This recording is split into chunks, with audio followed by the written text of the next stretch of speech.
السلام علیکم ناظرین، میں سید شاہد عباس نقوی ایک بار پھر آپ کی خدمت میں حاضر ہوں۔ ناظرین، بابا اشفاق صاحب مرحوم کو تو آپ جانتے ہی ہوں گے، معروف روحانی اسکالر رائٹر تھے۔ وہ اکثر اپنی باتوں میں بابوں کا ذکر کرتے تھے۔ ان کے بابے بہت معمولی کام کرنے والے، کوئی موچی ہوتا، کوئی دھوبی ہوتا، کوئی لوہار ہوتا، کوئی ریڑھی لگانے والا ہوتا، اس طرح کی وہ روحانی شخصیتوں سے روحانیت کی باتیں سیکھتے تھے اور اس کا برملا اظہار بھی کرتے تھے اپنے پروگرامز میں۔ لیکن اگر دیکھا جائے تو موجودہ زندگی میں ایسا نہیں ہے۔ چلیں، بابا اشفاق صاحب نے تو یہ چیزیں ہائی لائٹ کر دیں، لیکن سب کو بابا اشفاق میسر نہیں ہوتا۔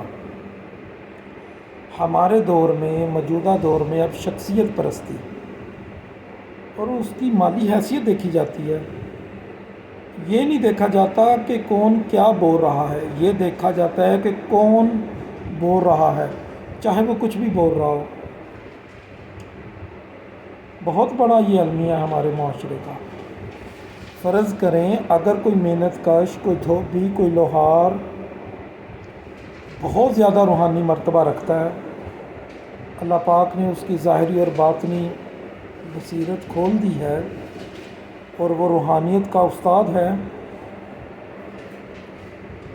لیکن اگر وہ غریب ہے، اس کا کوئی سٹیٹس نہیں ہے، وہ جتنا مرضی واعظ و نصیحت اور شاگرد بنا لے، لوگ اس کی باتوں کو سیریس نہیں لیتے۔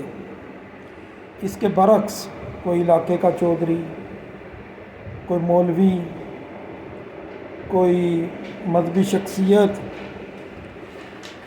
کوئی حاجی صاحب، کوئی پیر صاحب اس کی باتوں کو کاپی کر کے صرف پیسٹ کر دے کسی مجمع میں، کسی عوام کے گروہ میں تقریر کر دے، تو لوگ واہ واہ اور تعریفوں کے پل باندھنے سے نہیں رکتے، کیونکہ لوگ یہ نہیں دیکھ رہے کہ کیا بولا جا رہا ہے، لوگ یہ دیکھ رہے ہیں کہ کون بول رہا ہے، اس کا سٹیٹس کیا ہے۔ تو اب روحانیت میں، مذہب میں اگر آپ نے نام پیدا کرنا ہے تو صرف اپنا سوشل سٹیٹس اپ کر لیں، مالی حالت اپ کر لیں، اپ گریڈ کر لیں اس کو، آپ علاقے کی معروف روحانی شخصیت ہوں گے۔ ابھی ہم نے دیکھا ہوگا ہمارے ٹی وی پروگرامز پہ ایک عالم دین نے میٹر بجلی کا بل کم کرنے کے لیے ایک عمل بتایا، تو یہ سب لوگ جانتے ہیں یہ ایک اس نے کھچ ماری ہے۔ آپ جتنے یونٹ استعمال کریں گے اتنا ہی بل آئے گا، کوئی موکل آ کے میٹر کو روک نہیں لے گا، کوئی آپ کا دم یا کوئی ایسی چیز میٹر کو نہیں روک سکتی، لیکن لوگ دیکھ رہے ہیں کہ کون بول رہا ہے، وہ معروف مذہبی اسکالر ہے۔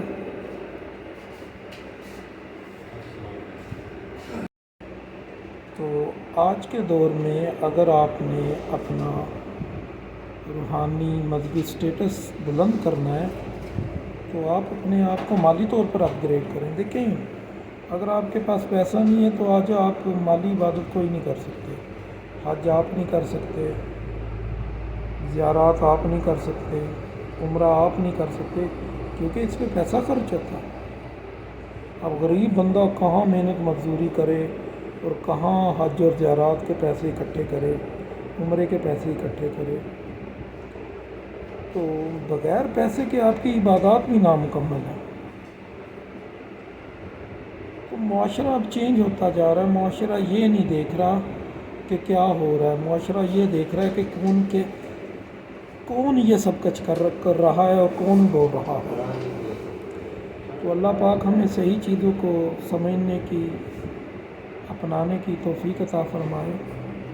اجازت دیں، السلام علیکم ورحمۃ اللہ وبرکاتہ۔